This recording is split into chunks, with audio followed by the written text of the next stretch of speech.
por supuesto, esto es una celebración que se hace y que la iglesia, en términos generales, la iglesia cristiana, ¿verdad?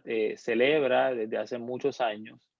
Así que nosotros como iglesia, nosotros como gente, personas que pertenecemos al movimiento cristiano, por supuesto, le damos también atención y le damos el tiempo y celebramos dentro de nuestro calendario litúrgico lo que es una de las fiestas más importantes, diría yo, de nuestra tradición cristiana. Así que hoy se celebra, ¿verdad?, lo que se conoce tradicionalmente como el miércoles santo.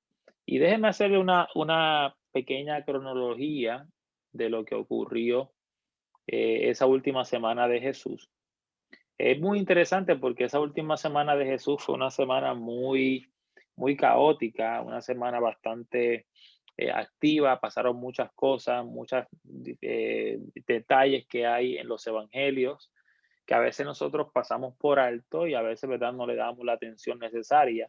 Pero es interesante y es importante que nosotros, ¿verdad?, le demos y entendamos lo que estaba ocurriendo en esta semana. El lunes, de acuerdo, mejor dicho, el domingo, ¿verdad? Esa última semana que siempre comienza domingo, se conoce como el momento en que Jesús entra o hace su entrada triunfal, ¿verdad? Esa entrada triunfal a la ciudad de Jerusalén. El lunes, una de las cosas que más importante ocurre es la purificación del templo, y eso lo encontramos en los diferentes evangelios, como por ejemplo el capítulo 21 de Mateo, el capítulo 11 y el capítulo 19 de Lucas. El martes, uno de los eventos más centrales que ocurre ese día es que Jesús enseña en el templo y responde preguntas que le hacen, ¿verdad?, a la gente que entra al templo. El miércoles se conoce tradicionalmente, ¿verdad?, que Jesús descansa. Ese mismo día Jesús es ungido por María y también ese mismo día, lamentablemente, se celebra o se hace la confabulación, el complot, ¿verdad?, para matar a Jesús. Y tenemos diferentes pasajes bíblicos que hablan sobre esas tres experiencias. El jueves, tradicionalmente se conoce como el día en que ocurrió la última cena. También ocurrió la oración en el Getsemaní. Ocurre también la traición de Judas y el arresto de Jesús. Ya sucede, luego de todos esos acontecimientos que ocurren el jueves, entonces el viernes, ¿verdad? Ocurre lo que se conoce también como el juicio, ¿verdad? Y cuando traen a Jesús frente al Sanedrín, cuando traen a Jesús frente a Pilato y frente a Herodes. Luego de eso ocurre la crucifixión, luego la sepultura de Jesús. El sábado, Jesús se encuentra en la tumba durante ese día, ¿verdad?, el día de reposo, y el domingo entonces, ¿verdad?, ocurre o ocurrió lo que nosotros conocemos como la resurrección de Jesús de la tumba, las apariciones a diferentes personas importantes y, por supuesto, la ascensión. Así que básicamente esos fueron todos los acontecimientos que fueron ocurriendo durante esa última semana de Jesús en la tierra. Y en esta noche, ¿verdad? Dándole énfasis al día de hoy, que es día miércoles, yo quiero hablar un poco acerca de lo que ocurrió en ese día. Como expliqué hace minutos atrás, el día miércoles de la última semana de Jesús, ocurre o pasó realmente que Jesús toma un tiempo para descansar. Jesús también fue ungido por María y termina ese día con la confabulación o el complot para matarle. Y nosotros encontramos, y busque algo para que anote estas citas bíblicas, Mateo 26 del 1 al 5. Yo le voy a pedir a mi hermano Lionel que busque Mateo 26, capítulo 1, versículos 1 al 5. Y Lisa va a leer los versículos 14 al 16. También veo por ahí que se encuentra mi hermano Cano. Cano, vas a buscar Marcos capítulo 14 y vas a estar listo con el capítulo 14 de Marcos. Y veo también por ahí a mi hermana Ketty, si me puede ayudar también, mi hermana Ketty. Lucas, capítulo 22, versículos 1 al 6. Lucas, capítulo 22, versículos 1 al 6. Vamos a dar lectura a esas diferentes porciones de la Escritura para que veamos, ¿verdad?, en detalle lo que ocurrió ese día miércoles en celebración a la conmemoración, debo decir, de ese miércoles, ese último miércoles de la vida de Jesús. Pero antes de dar lectura y entrar en este detalle importante de lo que ocurrió ese día miércoles, es importante señalar que el miércoles santo culmina la época o el tiempo de la cuaresma.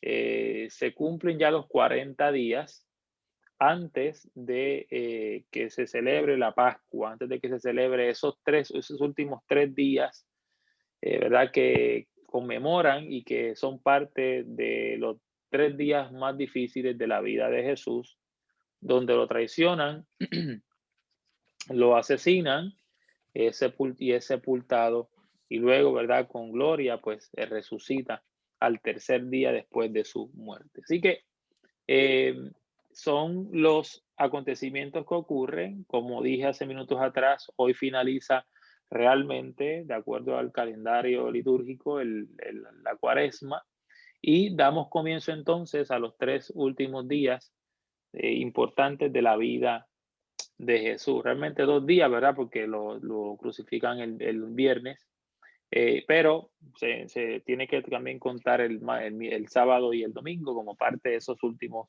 días de la vida de Jesús. Así que, Lisa, si puedes entonces leernos Mateo capítulo 26, versículos 1 al 5. Adelante.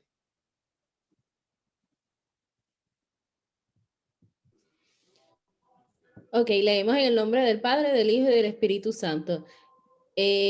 Cuando hubo acabado Jesús todas estas palabras, dijo a sus discípulos: sabéis que dentro de 2 días se celebra la Pascua, y el Hijo del Hombre será entregado para ser crucificado.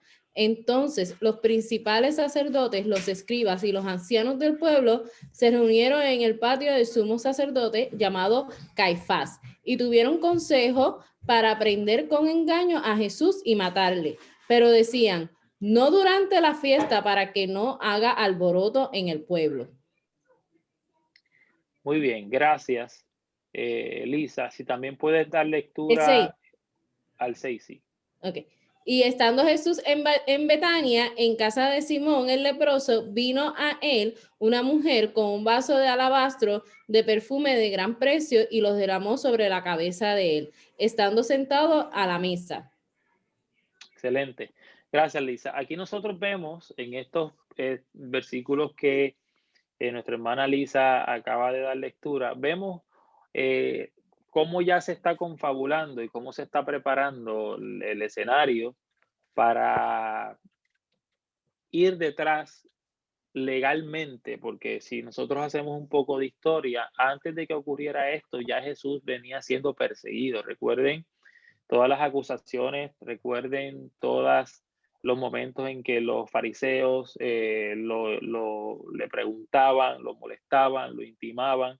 Recuerden también los saduceos en algún otro momento, gente que siempre le buscaba, como yo digo, 5 patas al gato, ¿verdad? Tratando de molestar la vida de Jesús, pero no es hasta este momento, en el capítulo 26, esos versos que acaba de leer nuestra hermana Lisa, donde ya vemos que se está tratando de confabular legalmente, y digo legalmente porque se está tratando de llevar un caso a las autoridades de aquel tiempo, a las autoridades religiosas por un lado, pero también a las autoridades legales o civiles, debo decir. Así que tenemos 2 escenarios aquí, las autoridades religiosas por un lado y las autoridades civiles, tratando de ponerse de acuerdo, en este caso realmente las autoridades religiosas, tratando de llevar a una persona a ser acusada, ¿verdad?, por diferentes delitos que según ellos eran cometidos en contra de la religión, en contra de lo que se creía, de lo que se había establecido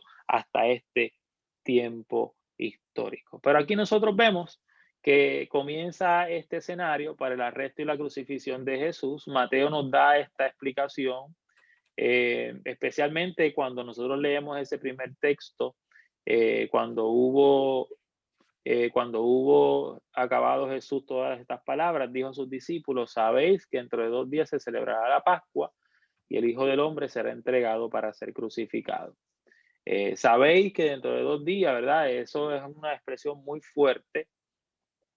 Y vemos entonces que aquí en el Evangelio de Mateo especialmente, la enseñanza de Jesús termina aquí. ¿Por qué termina aquí? Porque luego de entonces de esta expresión, ya Jesús no se ve enseñando, ya Jesús no está compartiendo parábolas, ya Jesús no está en la sinagoga, sino que ya las enseñanzas de Jesús habían terminado. Días previos a su traición y su muerte, él advirtió en muchas maneras sobre el corrupto y sobre los líderes, ¿verdad? Malos, corruptos, los líderes religiosos, y habló a sus discípulos, los puso al tanto sobre las cosas que iban a venir. Ahora, no podemos olvidar que era tiempo para que Jesús cumpliera su obra en la cruz. Yo a veces siempre, a veces no, yo siempre pienso, siempre he pensado, y esto es un comentario mío muy personal, que Jesús, por supuesto, siempre supo a lo que vino a la tierra. Jesús siempre estuvo muy claro a lo que vino a cumplir a la tierra. Jesús vino con una misión de hacerse o de ser, ¿verdad?, el siervo inmolado, de ser ese cordero que fue preparado para morir en un sacrificio. Así que no hubo casualidades, no hubo nada fortuito en esta experiencia de Jesús. Y cuando hablo de la palabra fortuito, me refiero a que no hubo nada que no hubiera pasado por casualidad. Todo lo que ocurrió porque había un plan, había un propósito, había algo que Dios tenía establecido, perdón, escuche bien, para la redención, para el perdón, para cumplir con la misión más asombrosa que Dios tenía, la cual era salvar su creación. Si usted me ha escuchado atentamente desde que yo comencé a pastorear esta iglesia hace ya casi 3 años, que los vamos a cumplir en el mes de agosto. Mi predicación siempre ha sido, y yo siempre expreso y hago y menciono la expresión que Jesús o que Dios vino a salvar la creación. ¿Ok? ¿Por qué? Porque Dios redimió la creación a través de la figura de Jesús. Y eso es algo importante que nosotros tenemos que tener claro. El plan de Dios fue salvar y redimir lo que Él creó. Y dentro de esa creación, por supuesto, ¿verdad? Nosotros nos encontramos como esa corona de la creación. Recuerde que cuando Dios está creando en ese capítulo 2 del libro de Génesis, capítulo 2 y capítulo 3 también, nos encontramos que Dios, perdón, establece y menciona que el ser humano es la corona de la creación. Por supuesto, nosotros recibimos la redención de Jesús a través de la cruz y a través del derramamiento de sangre. Pero en unos momentos vamos a ir allá. Lo que está pasando aquí específicamente es este complot. Se presentan estas personas a tratar de culpar a Jesús frente a las autoridades. Jesús ya está haciendo una advertencia en estos versículos que habíamos leído. Los judíos, ¿verdad? Ya habían escuchado acerca de las enseñanzas de Jesús, pero especialmente los discípulos estaban advertidos sobre las cosas que iban a pasar. Tal vez después de las descripciones triunfales de su reino venidero, ¿verdad? Y cuando digo esto me refiero a todas las explicaciones que Jesús hizo previo a estos días. Los discípulos estaban fortalecidos porque los discípulos tenían una idea de que era imposible que el Mesías sufriera. Sin embargo, Jesús les recordó siempre a sus discípulos que esto no iba a ser el caso. ¿Por qué? Porque Jesús siempre les dijo a sus discípulos y les advirtió que él tenía que sufrir, que él tenía que padecer, que él vino a salvar al mundo y que su reino, si usted se recuerda en ocasiones anteriores en los evangelios, Jesús dijo en diferentes ocasiones que su reino no era el reino o no era un reino de este mundo, ¿verdad? Jesús dijo que su reino era de otro mundo, era de otro lugar y que él venía a establecer el reino de Dios en la tierra. Así que eso es importante, pero por supuesto los discípulos, luego de haber visto a Jesús haciendo milagros, prodigios, yo me imagino, ¿verdad? Que ellos pensaron que Jesús no iba a sufrir. Y en medio de este relato, de estos primeros versículos, dice también que los principales sacerdotes, los escribas y los ancianos del pueblo se reunieron en el patio del sumo sacerdote llamado Caifás y tuvieron una reunión para prender con engaño a Jesús y para matarle. Y dice el texto bíblico, pero decían no durante la fiesta para que no se haga alboroto en el pueblo. La larga controversia entre Jesús y los líderes religiosos finalmente había llegado a esta conclusión. Se reunieron durante este tiempo en el patio ¿verdad? Del sacerdote Caifás, del sumo sacerdote llamado Caifás. Y es importante que hagamos esta aclaración. Ellos se reúnen buscando consejo, tratando de tener o llevar un caso, ¿verdad? Que donde todos estuvieran de acuerdo.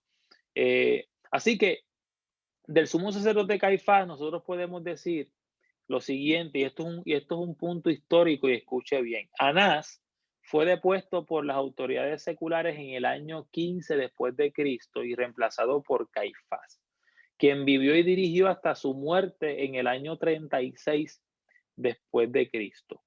Pero como según el Antiguo Testamento, el sumo sacerdote no debería ser reemplazado, sino hasta después de su muerte. Así que la transferencia de poder aquí fue una transferencia ilegal. Sin duda alguna, ¿verdad? Hay quienes piensan y hay quienes sostienen que cualquiera de estos dos hombres pudieron haber sido llamados sumos sacerdotes. Así que realmente, ¿verdad? Pudiéramos decir, de acuerdo a lo que yo acabo de mencionarles en este momento, que realmente el sumo sacerdote de aquel momento era Anás, pero Caifás, ¿verdad? También fungió como sumo sacerdote, ¿verdad? En el tiempo en que se hace este complot para matar a Jesús. No durante la fiesta, dicen ellos, no durante la fiesta para que no se haga alboroto en el pueblo. Fíjese que ellos no querían matar a Jesús durante la Pascua. Recordemos que la Pascua, como sabemos, era una de las celebraciones más importantes de la cultura judía, especialmente de la religión, ¿verdad? De la religión judía, ¿verdad? De la cultura hebrea. Así que ellos no querían causar un alboroto, pero así es exactamente como sucedió. Ellos no lo querían hacer así, pero así fue que pasó. Y esta es otra sutil indicación de que Jesús estuvo en control de los eventos. Y esto es importante que lo tengamos en claro, porque en realidad ellos lo mataron el mismo día que no deseaban hacerlo. Y esto es importante que lo sepamos, ¿verdad? Y que lo entendamos. Recuerde que Jesús es crucificado el día después de la Pascua, ¿verdad? Cuando se hace la cena de la Pascua, que es el jueves. Los líderes tenían razón en temer al pueblo, porque la población de Jerusalén aumentó tal vez 5 veces durante la celebración y con el fervor religioso y el mesiánico nacional o el mesianismo nacional que había en aquel tiempo, esto podía convertirse en algo grandioso y desatar una revuelta, desatar un golpe de Estado hasta este nivel. Así que, interesantemente, ellos no querían matarlo en esta fecha, sin embargo, ocurrió todo lo contrario. Y cuando ocurre esto, ¿verdad? Luego de este complot, rápidamente Mateo nos lleva en ese versículo número 6 y nos pone entonces la escena de que estando Jesús en Betania, en casa de Simón el leproso, vino a él una mujer con un vaso de alabastro de perfume de gran precio y lo derramó sobre la cabeza de él, estando sentado en la mesa.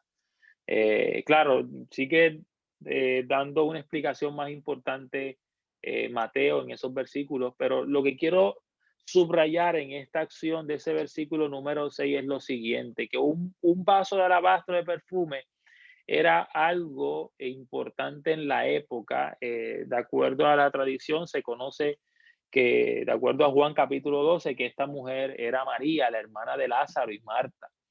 María, que se sentó a los pies de Jesús, según Lucas capítulo 10, versículo 39, hizo esta extravagante muestra de amor y devoción hacia Jesús.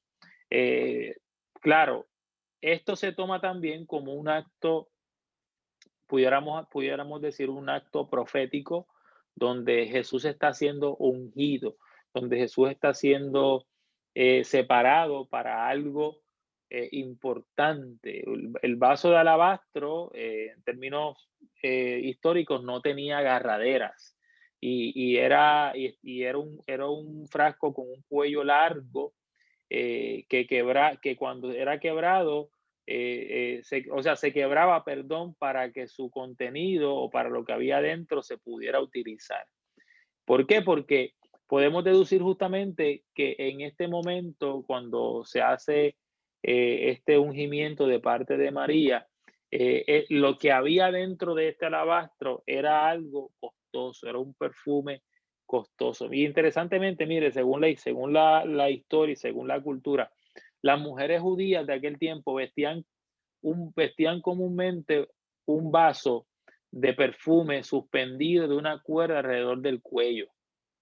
Y esto que ellas tenían era parte de que se les permitía utilizarlo en el día de reposo. Así que vemos aquí que María estaba lista para utilizarlo en el día de reposo.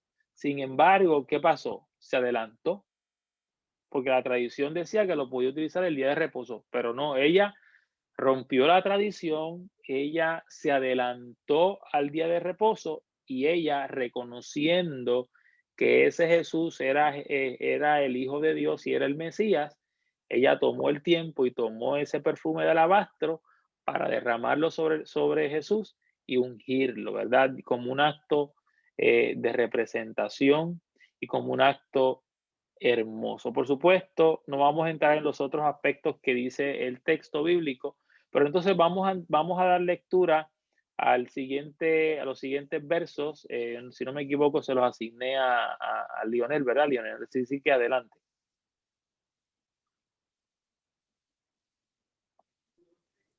¿Nos puedes repetir la cita? Sí, es Mateo, versículos 14 al 16 del capítulo 26. Mateo 14, del versículo 16 al 26, ¿verdad? No, Mateo 26 del 14 al 16. 26, del 14 al 16. Correcto. Ok, y dice lo siguiente.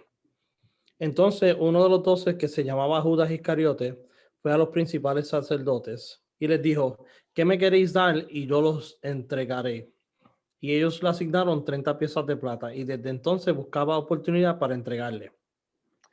Gracias, Lío. Aquí rápidamente vemos entonces cómo la historia ahora nos habla acerca de lo que ocurre en la vida de Judas, ¿verdad? Y el evangelista Mateo dice, comenzando ese versículo, entonces uno de los 12.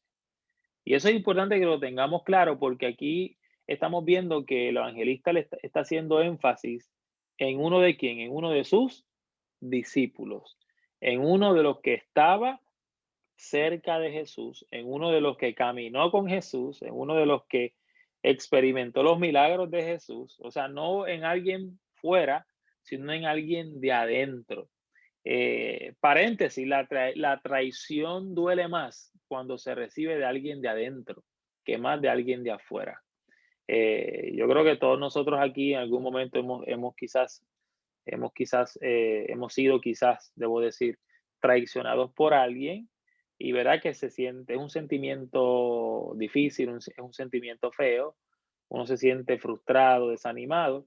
Así que yo no me cabe la menor duda que Jesús sintió frustración, tristeza, ¿verdad? Por quizás haber sido traicionado por uno de los suyos. Así que Mateo habla y específicamente dice, entonces uno de los dos. En el sentido de Mateo es que el asunto con María fue el insulto final para Judas.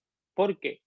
Porque a pesar de que tal vez haya sucedido algunos días antes, Judas vio el acto de María como un acto impropio, como un acto que no tenía respeto hacia Jesús. Y después de esto, después que Judas ve esta acción, esto que ocurre, que hace María, ¿verdad? Judas toma la decisión y estaba determinado a traicionar a Jesús con los líderes religiosos que querían asesinarlo. Claro, dice el texto bíblico en ese relato, dice, ¿qué me queréis dar? Y yo os lo entregaré. A través de los siglos se han ofrecido muchas sugerencias, se han dicho muchos comentarios sobre cuál realmente fue el motivo que Judas tuvo para traicionar a Jesús. Y hay diferentes posturas. Por ejemplo, eh, Judas quizás estuvo desilusionado con el tipo de Mesías que Jesús fue, ¿verdad? Quizás Judas deseó que Jesús hubiera sido un líder más político, un líder conquistador. Otra opción que quizás que se maneja es que Judas observó el conflicto entre Jesús y los líderes religiosos y concluyó que quizás, ¿verdad? Los líderes religiosos estaban ganando y Jesús estaba perdiendo. Por lo tanto, pues él decidió cortar sus pérdidas y unirse al bando ganador. Eso también es otra opción. Otra alternativa que hay o opinión que hay es que algunos sugieren que Judas hizo esto por un motivo noble, que estaba impaciente porque Jesús se revelara como un Mesías poderoso y pensó que esto lo forzaría a rebelarse o hacerlo. Así que cualquiera haya sido la razón específica de los motivos que Judas tuvo para traicionar a Jesús, las escrituras, la Biblia, no presenta ningún sentido de reticencia en Judas. O sea, en otras palabras, no presenta un sentido de arrepentimiento al momento en que él toma esa acción, sino más bien una motivación. Y era la codicia, ¿ok? La codicia. ¿Por qué? Porque según el texto bíblico, ¿cuál es la pregunta? Vamos a ver, ¿cuál es la pregunta que Judas le hace a los líderes religiosos? Vamos a ver si alguien la puede identificar en el texto bíblico. Y te los entregaré. Yo te lo- ¿Qué me queréis dar? Y yo os le entregaré. Excelente, muy bien, Lisa. Ahí nosotros vemos la motivación que existía en el corazón de Judas. O sea, aquí nosotros vemos que realmente lo que movió a Judas, una vez más, de acuerdo al texto bíblico, de acuerdo a la exégesis que estamos haciendo hoy, es que Judas quería dinero. Judas quería dinero. Así que nosotros vemos entonces aquí que Judas fue cegado por el dinero. Claro, hay otros versos, hay otros evangelistas que dice que Satanás entró a la vida de Judas, ¿verdad? Pero más allá de eso, de acuerdo a lo que estamos leyendo en la noche de hoy, la codicia, el amor al dinero, el amor a tener cosas más de valor, fue lo que realmente llevó a traicionar a Jesús, este personaje llamado Judas. Y en medio de esa dinámica, dice que ellos le asignaron 30 piezas de plata. Mire, según la escritura, según la Biblia, no había ninguna intención noble en el corazón de Judas. O sea, su motivo realmente era el dinero. Y su precio no fue un precio muy alto. Cuando nosotros miramos 30 piezas de plata, más o menos eso tiene un valor de $25. O sea, estamos hablando que 30 monedas de plata más o menos era lo equivalente a $25.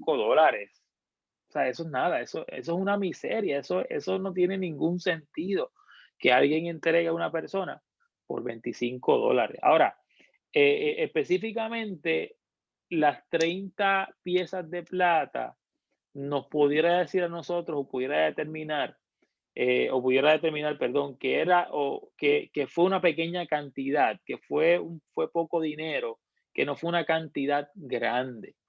De acuerdo a Éxodo capítulo 21, versículo 31, mire esto qué interesante. Era un conocido precio establecido para el más vil de los esclavos. Así que por una cantidad tan pequeña vendió este traidor al maestro. O sea, de acuerdo a Éxodo, eso era lo que se pagaba por un esclavo. Mire qué interesante esto. En la antigüedad, en el Antiguo Testamento, se pagaban 30 monedas de plata por un esclavo. Y interesantemente, lo que recibe Judas por traicionar a Jesús son 30 monedas de plata por entregar al Hijo de Dios. ¿No? Eso no le causa a usted un poco de tristeza en su corazón, ¿verdad? Si lo miramos desde el punto de vista y con nuestros sentimientos humanos, o sea, dejando a un lado aparte el plan de Dios, el propósito de Dios, en términos humanos, en términos sentimentales, por supuesto, es inconcebible que alguien entregue a una persona a la muerte por 30 monedas de plata en aquel tiempo. Así que Judas era lo suficientemente avaro, con amor al dinero, para pedir más. Y es como si la malicia de estos consejeros les hubiera podido conocer el corazón de Judas. Sin embargo, muchos han vendido a Jesús por un precio menor al que Judas recibió. Hay algunos que han dicho, hay algunos predicadores que han dicho, maestros, escritores, que hay personas que quizás han vendido a Jesús por una sonrisa, por una mueca, por una desobediencia, ¿verdad? Por las cosas a veces que nosotros hacemos, ¿verdad? Donde negamos muchas veces nuestra fe y donde no mostramos realmente nuestro compromiso con servir al Señor. Así que eso de una manera simbólica, ¿verdad? Muchas veces nosotros negamos a Jesús, muchas veces nosotros vendemos a Jesús con nuestras acciones. Así que aprendamos a no seguirle los pasos a este personaje llamado Judas. Yo le asigno a mi hermana Ketty que buscara Marcos capítulo 14, si está lista, hermana, y puede leernos del versículo 1 en adelante, pues adelante, por favor.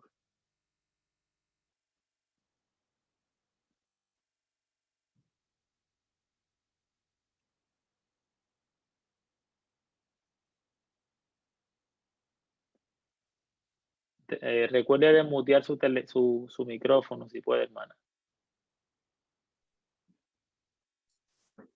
Marcos 14, ¿qué?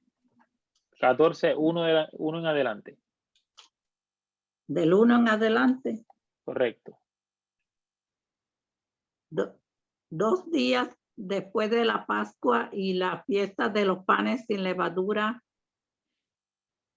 y buscaban los principales sacerdotes y los escribas cómo prenderle por engaño y matarle. Y decían, no durante la fiesta, para que no se haga alboroto del pueblo. Pero estando él en Betania, en casa de Simón el leproso, y sentado en la mesa, vino una mujer con un vaso de alabastro de perfume de nardo puro de mucho precio, y quebrantando el vaso de alabastro se lo derramó sobre su cabeza.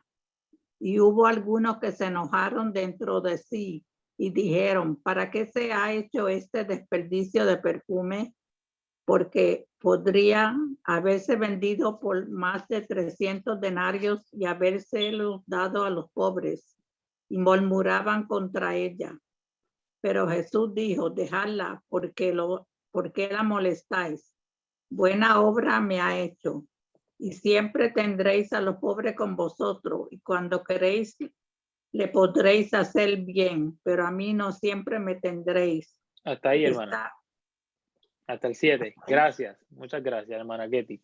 Las palabras o los versículos que ha leído nuestra hermana Ketty es una confirmación y es otra experiencia, ¿verdad? Desde el punto de vista del evangelista Marcos. Y quise que mi hermana Ketty leyera esos versículos para que veamos, o para que viéramos, perdón, que también Marcos da énfasis en lo que estaba ocurriendo en estos momentos, ¿verdad? Como hemos venido explicando en la vida de Jesús.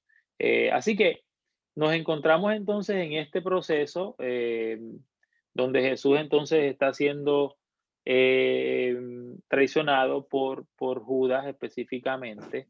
Algo que quería también mencionar hace un rato es que esta experiencia de vender o de traicionar a Jesús no era una acción que no se practicara en aquel tiempo. Y no me refiero en cuestión a los esclavos. Expliqué hace un rato, ¿verdad? Que era lo que se pagaba por un esclavo. Así que esto era una acción que se hacía regularmente dentro de la cultura judía, dentro de lo que pasaba en el pueblo de Israel, en el pueblo de Jerusalén. Pero vemos entonces cómo algo que era normal, algo que se utilizaba, algo que se practicaba en la vida diaria, vemos entonces cómo ahora este hombre, este seguidor de Jesús, llamado Judas, traiciona, ¿verdad?, a su maestro. Y por supuesto, el texto nos dice que rápidamente, ¿verdad? Nos dice el texto bíblico que leímos hace un rato, que luego que Judas le hace la pregunta a estos líderes religiosos, dice, y ellos le asignaron 30 piezas de plata, y desde entonces buscaba oportunidad para entregarle. Así que tan pronto Judas recibe el dinero, él comenzó su campaña, él comenzó su plan, él comenzó a buscar la manera para entonces entregar a Jesús. Me parece a mí que esto es un poco también desconcertante para nosotros ver la dinámica y la profundidad de maldad que había en el corazón de Judas. Mire, de Judas no se predica mucho, de Judas no se enseña mucho, porque por supuesto Judas quedó marcado para la historia como la persona que traicionó a Jesús, como la persona que entregó al Hijo de Dios a la muerte. Una vez más, usted y yo conocemos y sabemos que Dios tenía un plan. Por supuesto que si eso no está en tela de juicio, el plan se tenía que llevar a cabo, el propósito de Dios se tiene que llevar a cabo siempre. Y si eso lo aplicamos a nuestra vida, el propósito de Dios en nosotros siempre va a venir a cumplimiento. No hay nada quien lo detenga, no hay nada que lo cambie, usted quizás se puede oponer, usted quizás puede luchar, usted quizás puede creer que no se va a cumplir, pero tarde o temprano, el propósito, el plan de Dios va a venir a cumplirse, va a venir a cumplimiento. Lo que pasa es que a veces a algunas personas, ¿verdad? Se cumple más rápido que en otras, pero también eso depende de nuestra disposición y de nuestra relación con el Señor y de cómo nosotros estamos alineados y alineadas a ese plan y a ese propósito de Dios. Interesantemente, el propósito de Dios era que Jesús muriera, que Jesús fuera entregado, que Jesús fuera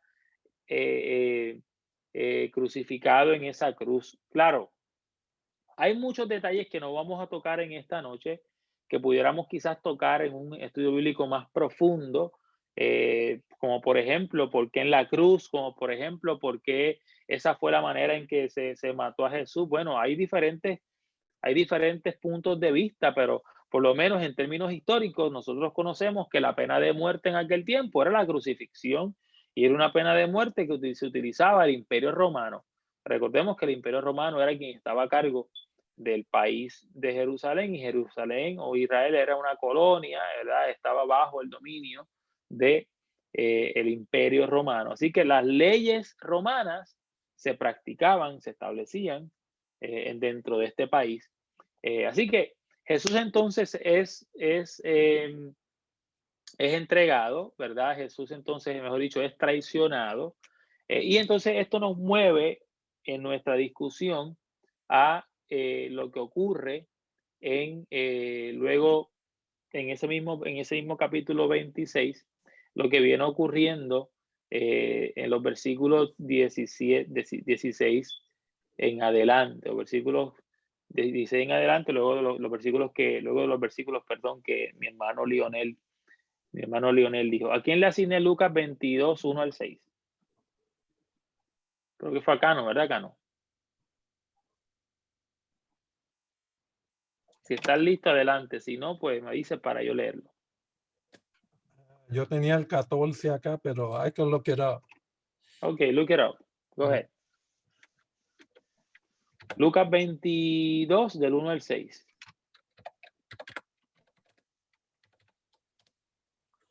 Ok. Dice, estaba cerca la fiesta de los panes sin levadura, que se llama la Pascua. Los principales sacerdotes y los escribas buscaban cómo matarle porque temían al pueblo. Y entró Satanás en Judas por sobrenombre Iscariote, el cual era uno del número de los 12. Y este fue y habló con los principales sacerdotes y con los jefes de la guardia de cómo se lo entregaría. 5. Ellos se alegraron y convinieron en darle dinero, y se comprometió y buscaba una oportunidad para entregárselo a espalda del pueblo. Y me dijo el Muy bien. 7, right? No, hasta el 6, hasta ahí está bien. Ok. Gracias, Cano. All Gracias, Cano. Aquí vemos entonces el mismo acontecimiento que leímos tanto en Mateo como en Marcos. Ahora también Lucas lo habla desde su punto de vista, pero interesantemente Lucas es quien menciona en ese versículo número 3 que Satanás entró a Judas. Y eso es importante que hagamos hagamos el highlight, ¿verdad? Porque Satanás entra a Judas. Mire, esto no se trata, o no se trató, debo decir, de una posesión, como nosotros conocemos, sino más bien esto se trató de un momento en que Judas fue utilizado por el diablo, fue utilizado por Satanás. No significaba que Judas, que dentro de Judas vivía Satanás o vivió Satanás todo el tiempo. No, eso no significa eso.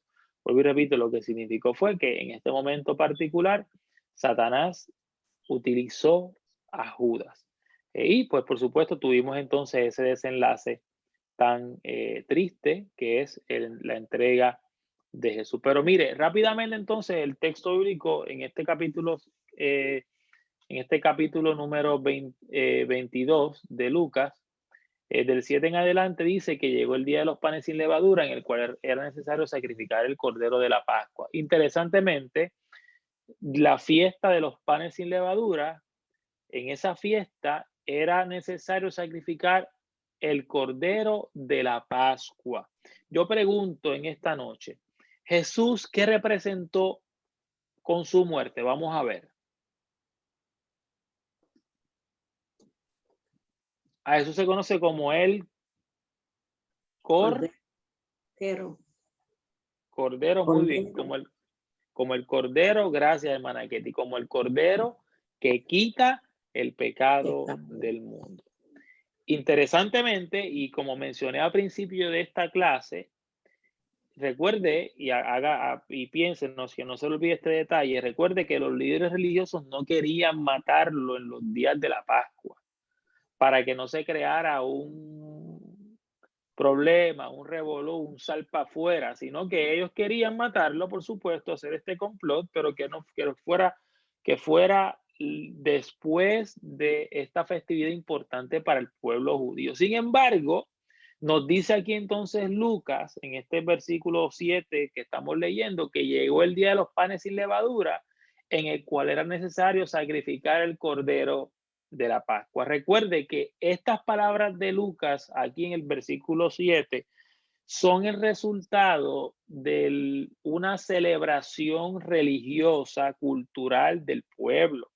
Así que es para que nosotros veamos entonces cómo los acontecimientos se van alineando, ¿verdad? Cómo las cosas van pasando, cómo dentro de la voluntad del Señor y dentro del plan de Dios ya todo estaba establecido, ya todo estaba corriendo, porque recordemos una vez más, si aplicamos esto a nuestra vida, que en los planes de Dios no hay casualidad, que las cosas van a pasar y era lo que tenía que pasar, ¿verdad? En este tiempo histórico de la vida de Jesús para que se cumpliera la misión y lo que Dios quería realizar para salvar a su creación, para redimir a la humanidad. Así que en este momento, por supuesto, Jesús envió a Pedro y a Juan diciendo, id y prepararnos la Pascua para que la comamos. Ellos le dijeron, ¿dónde quieres que la preparemos? Dice el versículo número 10, les dijo, he aquí, al entrar en la ciudad os saldrá al encuentro un hombre. Mire qué interesante, no dice quién, dice que saldrá un hombre que lleva un cántaro de agua, seguirle hasta la casa donde entrare. O sea, esto es una expresión profética. Y decida al padre de familia de esa casa, el maestro te dice, ¿dónde está el aposento donde he de comer la Pascua con mis discípulos? Entonces, él os mostrará un gran aposento alto, ya dispuesto, preparada allí. Fueron, pues, y hallaron como les había dicho y prepararon la Pascua. Así que hasta aquí, hasta el versículo número 13, vemos entonces que los discípulos tomaron en cuenta las palabras de Jesús, la siguieron al pie de la letra, encontraron al hombre cuando entraron al pueblo, prepararon la Pascua, prepararon el lugar, y entonces cuando llega el versículo 14, dice, cuando era la hora, se sentó a la mesa y con él los apóstoles. Y dice el versículo número 15, y les dijo, ¿cuánto he deseado comer con vosotros esta Pascua antes que padezca? Mire, Jesús sabía hacia lo que él se iba a enfrentar. Recordemos que como celebramos el domingo pasado la entrada triunfal, cuando Jesús entra, o mejor dicho, antes de Jesús entrar a la ciudad, Jesús la mira de lejos y se lamenta. Y dice, ay Jerusalén, que matas a los profetas, ay Jerusalén, ¿qué será de ti que abusas de los profetas que no conoces? O sea, ya Jesús sabía lo que se iba a enfrentar en pocos días. Jesús estaba claro de lo que tenía que hacer, pero entonces aquí cuando se siente en la mesa hace otra expresión importante, una expresión profética, donde entonces dice, ¿cuánto he deseado comer con vosotros esta Pascua antes que padezca? Y dice, y continúa diciendo, porque os digo que no la comeré más. Mire esto, no la comeré más hasta que se cumpla en el reino de Dios. Y entonces dice, y habiendo tomado la copa, dio gracias y dijo, tomad esto y repartidlo entre vosotros. Y dice el versículo 18, porque os digo que no beberé más del fruto de la vid hasta que el reino de Dios venga. Yo pregunto en esta noche, ¿qué es lo que nosotros celebramos en la iglesia en el primer domingo de cada mes? ¿Qué es lo que hacemos? La cena, Santa ¿verdad? Cena. La cena del Señor. Aquí nosotros vemos entonces cómo Jesús establece la cena del Señor y lo hace de una manera profética y de una manera poderosa porque lo hace justamente antes de su muerte. Jesús establece la cena. Mire, si hay alguien que en algún momento quizás ha cuestionado por qué nosotros celebramos la cena del Señor, pues me parece a mí que nunca ha leído la Escritura, que nunca ha leído la Biblia y que ha perdido de vista que la cena del Señor no la instituyó Pablo, no la instituyeron los discípulos, no la instituyó la ley. La cena del Señor la instituyó el mismo Jesús. Jesús toma el tiempo, Jesús manda a preparar la cena, Jesús manda a preparar el lugar, se sienta con sus discípulos, da gracias, dice que anhelaba ese tiempo de estar en la cena con ellos, de estar en la mesa con ellos, como un acto profético, donde entonces la iglesia luego iba a aprovechar y iba a celebrar. Y nos sigue diciendo el texto bíblico de igual manera después que hubo, o mejor dicho, tomó el pan, dio gracias, lo partió, les dijo diciendo, este es mi cuerpo que por vosotros es dado, haced esto en memoria de mí. Jesús está hablando literalmente de su crucifixión ahí, hermanos y hermanas. Y luego dice, de igual manera, después de que hubo cenado, tomó la copa diciendo, esta copa es el nuevo pacto en mi sangre que por vosotros se derrama. O sea, Jesús está estableciendo un pacto, y un pacto que va a ser sellado, va a ser marcado por la sangre. Los pactos, queridos hermanos y hermanas, solamente se rompen cuando una de las dos personas que está en el pacto no lo cumple. Pero el pacto que Jesús entonces establece aquí es sellado por la sangre, y eso le da un significado más profundo aún, porque recordemos que en la sangre está la vida. La sangre es el símbolo de vida. Así que Jesús está certificando el pacto con la sangre que salió de su cuerpo, no cualquier sangre. Recordemos que Jesús es el unigénito del Padre, el unigénito. La palabra unigénito tiene que ver con genes, o sea, la palabra unigénito tiene que ver con alguien que tuvo una sangre diferente a la de nosotros. Por eso es que en la sangre de Jesús hay poder. Por eso es que en la sangre de Jesús hay libertad. Por eso es que la sangre de Jesús tiene la capacidad de sanar, de limpiar y de limpiarnos a nosotros del pecado. Y eso es lo poderoso que tiene el sacrificio de Jesús. La sangre, esa sangre marca el pacto, esa sangre establece que el pacto es inquebrantable, que no hay nadie, o no hay nada, mejor dicho, que esté por encima del pacto que se hizo con la sangre del Hijo de Dios.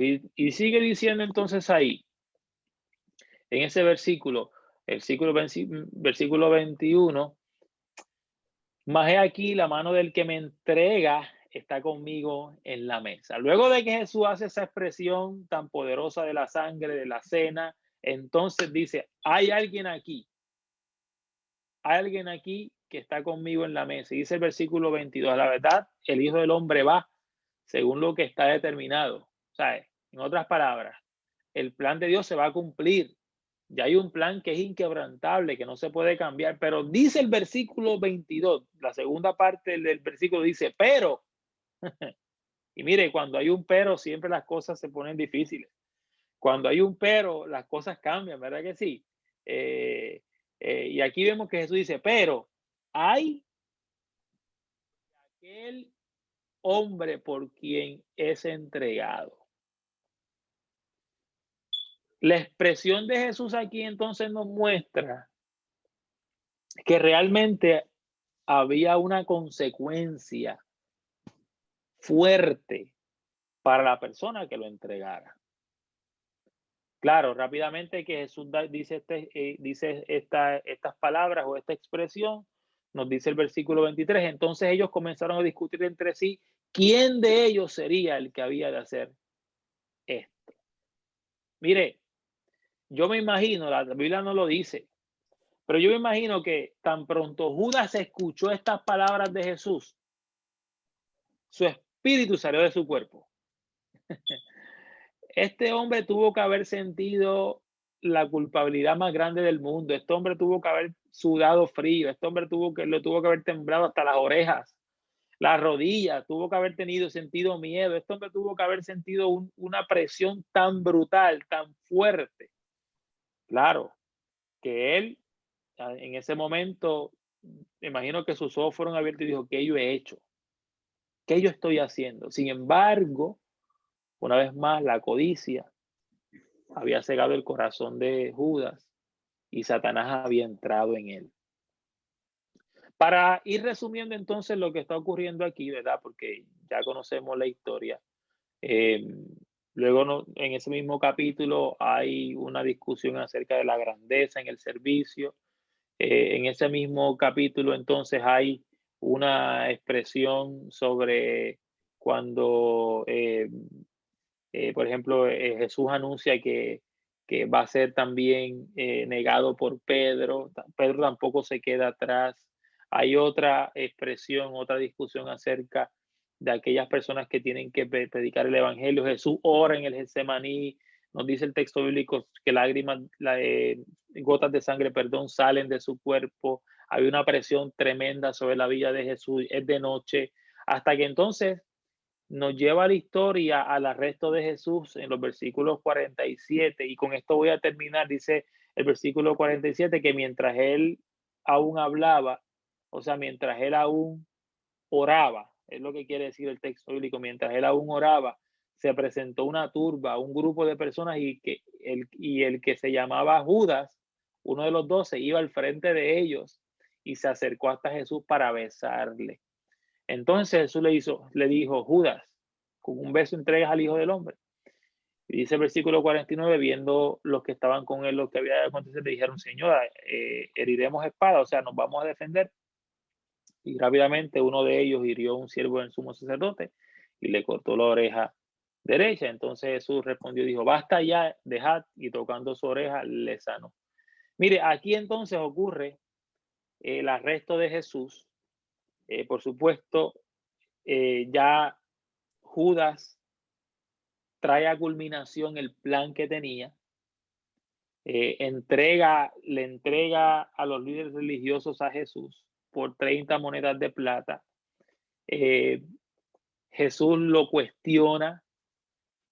Jesús lo cuestiona al preguntarle, ¿con un beso tú me vas a entregar? Claro, esa expresión de con un beso encierra mucho significado. Un significado profundo para nosotros en esta noche. Porque con un beso quizás le estaba diciendo, pero si tú estuviste conmigo todo este tiempo, yo soy el que he hecho milagros. Yo soy el que te acepté aún con tu vida pecaminosa. Tuviste y estuviste conmigo. Y aún así me estás entregando. O sea, esa expresión de Jesús hacia Judas, cuando le dice, con un beso entregas al Hijo del Hombre, encierra mucho significado, encierra mucho significado aún para nosotros en esta noche. Pero históricamente es lo que ocurre. Judas entonces entrega a los líderes religiosos a Jesús, se forma un salpa afuera, saca a alguien la espada, se cree que fue Pedro, le corta la oreja a uno de los soldados del sumo sacerdote, y entonces ahí Jesús es arrestado, y de ahí en adelante entonces comienza los días más oscuros, o los momentos, debo decir, más oscuros de la vida de Jesús en cuestión al sufrimiento. Hermanos y hermanas, yo he querido hablar con ustedes en esta noche acerca de la experiencia de la traición de Judas y lo que ocurrió un día como hoy, una noche como hoy.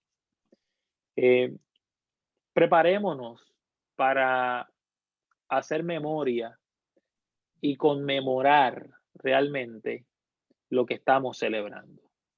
Que estos días, que esta semana, que no es una semana más especial que otras, tengo que decirlo, sin embargo, la celebramos tradicionalmente como iglesia, como creyentes. Y si hay alguien que tiene que celebrarla, somos nosotros que somos creyentes. No esperemos que el mundo lo haga, el mundo no lo va a hacer. La gente impía no lo va a hacer. Pero nosotros que hemos aceptado a Jesús, nosotros que decimos vivir para Él, nosotros que tenemos una vida, ¿verdad?, donde la Biblia es la que nos lleva y la que nos dirige. Nosotros somos los llamados a celebrar con grande, o mejor dicho, en grande, esta semana mayor. Preparémonos entonces para que el día de mañana hagamos memoria de lo que ocurrió en la vida de Jesús. Preparémonos para celebrar también el viernes, tradicionalmente, esa crucifixión de Jesús. Y pensemos, oremos al Señor, tomemos estos días para reflexionar personalmente en las cosas que hemos hecho en nuestra vida, cómo estamos, hacia dónde nos dirigimos, cómo estamos quizás traicionando a Jesús con nuestras acciones. Pensemos en toda nuestra vida lo que estamos haciendo y pongamos en perspectiva la vida de Jesús, recordando que Jesús en todo momento y lo que quiso hacer siempre fue salvarnos, porque ese fue el corazón de Dios hacia su creación. Que esta noche este estudio haya servido para recordarnos a nosotros la importancia de recordar la historia, no como un acto más del pasado, sino como una experiencia que nos debe dar a nosotros y debe aumentar en nosotros la fe y la obediencia y el compromiso hacia nuestro servicio al Señor. Permite el Señor que podamos ser más fieles. Permite el Señor que podamos ser mejores. Permite el Señor que por medio de su muerte nosotros podamos seguir recibiendo vida y vida en abundancia. Así que vamos a concluir entonces esta clase, esperando que la misma haya sido de bendición, esperando que toda la información que hemos compartido en esta noche haya